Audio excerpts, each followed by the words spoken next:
उपाध्यक्ष महोदय, इस नए 20 सूत्री कार्यक्रम में भी शिक्षा के ऊपर काफ़ी जोर दिया गया है। मुझे विश्वास है कि उसको कानून का जामा भी पहनाया जाएगा। कानून का जामा अगर पहना दिया जाए तो उससे एक लाभ यह होगा कि 18 वर्ष तक के बच्चों को पढ़ाना ही पड़ेगा। उससे दूसरा लाभ यह होगा कि जो बच्चे छोटी उम्र के हैं उनको काम करने के लिए उनके परिवार के लोग मजबूर नहीं करेंगे। मैं आपसे एक और निवेदन इस संबंध में करना चाहता हूँ। मेरा यह विश्वास है कि माननीय संसद सदस्य जब इसमें हिस्सा लेंगे तो ज़रूर उस पर प्रकाश डालेंगे। मैं निवेदन करना चाहता हूँ कि आज देश में अलग रहने की भावना बढ़ती चली जा रही है। आज स्थानीय दल केंद्रीय दलों से अधिक मजबूत होते चले जा रहे हैं। आज भाषा को लेकर विरोध है। भाषा कभी भी विरोध का विषय नहीं होनी चाहिए। भाषा के विषय में तो मेरा यह विचार है कि जितनी आसानी से बच्चा अपनी मातृभाषा में शिक्षा को ग्रहण कर सकता है उतना विदेशी भाषा में नहीं। विदेशी भाषा चाहे कितनी लचीली क्यों ना हो, चाहे कितनी विकसित क्यों ना हो, उससे बच्चे का विकास नहीं हो सकता।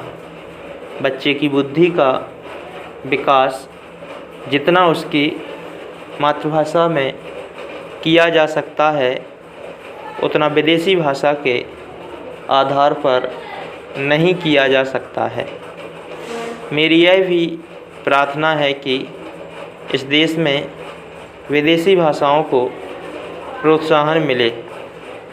महात्मा गांधी जी ने यह कहा था कि मैं नहीं चाहूँगा कि मेरा देश एक कोठी बनकर रह जाए। महात्मा गांधी चाहते थे कि सभी प्रगतिशील राष्ट्रों के साथ मिलजुल कर हम चलें। मैं इस विचार का समर्थक हूँ। मैं किसी भाषा का विरोधी नहीं हूँ, लेकिन मातृभाषा में जितनी तेज़ी के साथ, जितनी मजबूती के साथ बच्चे की बुद्धि का विकास हो सकता है उतना अंग्रेजी से नहीं हो सकता। तमिल भाषा के बच्चे की बुद्धि हिंदी या अंग्रेजी से नहीं बढ़ सकती। इसी तरह से मराठी और बांग्ला भाषा का है। इन तमाम भाषाओं में ऊंचे से ऊंची शिक्षा बच्चे को मिल सके, इस तरह की व्यवस्था भी आज हमें करनी होगी। उपाध्यक्ष महोदय, मेरी यह मान्यता है कि जापान आज जापान नहीं बनता अगर वहाँ की शिक्षा जापानी भाषा में नहीं होती। इसी प्रकार जर्मनी आज जर्मनी नहीं बनता अगर वहाँ की शिक्षा जर्मन भाषा में नहीं होती।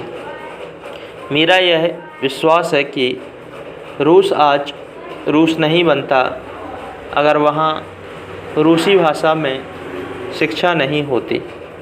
इसी तरह भारत में जब तक मातृभाषा न हो तब तक भारत विकसित नहीं हो सकता। उसके बच्चों की बुद्धि का विकास करके उसको आगे नहीं खड़ा किया जा सकता जब तक कि यहाँ के बच्चों की शिक्षा उनकी मातृभाषा के जरिए ना हो। इसलिए जहाँ यह शिक्षा की प्रणाली 18 वर्ष के बच्चों को अनिवार्य हो, वहाँ यदि इसके लिए आवश्यकता पड़े तो संविधान में संशोधन करना चाहिए।